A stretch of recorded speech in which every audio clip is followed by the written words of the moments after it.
Part 2. Why not? Okey, video part 2 berkenaan dengan katak yang beranak.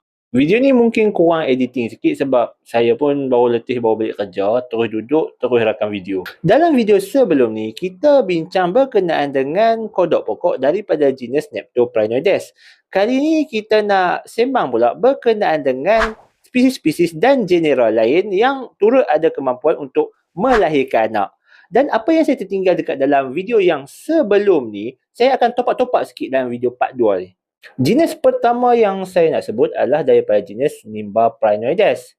Cuma ada satu spesies kat dalam jenis ni, iaitu Nimbaprinoides occidentalis. Nimbaprinoides occidentalis ni pada asalnya merupakan spesies yang berada di bawah jenis Neptoprinoides. Jadi nama asalnya adalah Neptoprinoides occidentalis. Tapi selepas berlakunya taxonomic review, dia membentuk satu jenis yang baru, iaitu jenis Nimbaprinoides. Jadi dapatlah nama dia Nimbaprinoides occidentalis. Oh, dan sebelum saya lupa, lagi satu, jenis Neptoprinoides ni asalnya saya sebut ada 13 spesies total.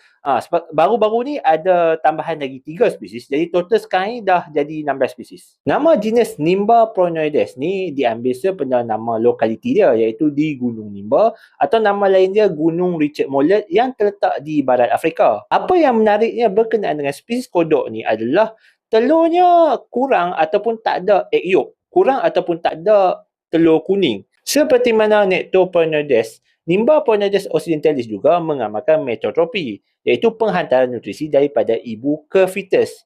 Cuma dalam kes kodok-kodok ni, diorang tak ada placenta. Seterusnya, dalam keluarga Dicroglossidae dalam jenis Limnonectes, ada satu spesies yang turut boleh beranak, iaitu Limnonectes larvatus. Spesies ni endemik di Sulawesi dan ditemui pada tahun 2015.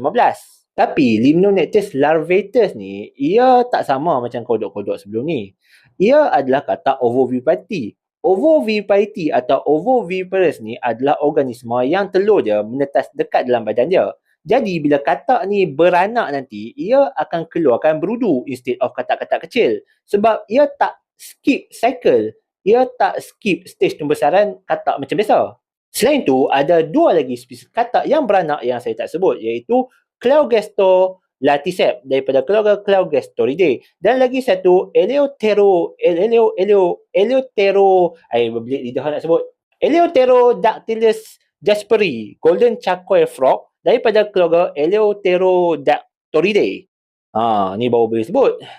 Keempat-empat spesies katak yang saya sebut tadi merupakan katak yang boleh beranak selain daripada jenis Neptoprinoides yang saya cover dalam video sebelum ni.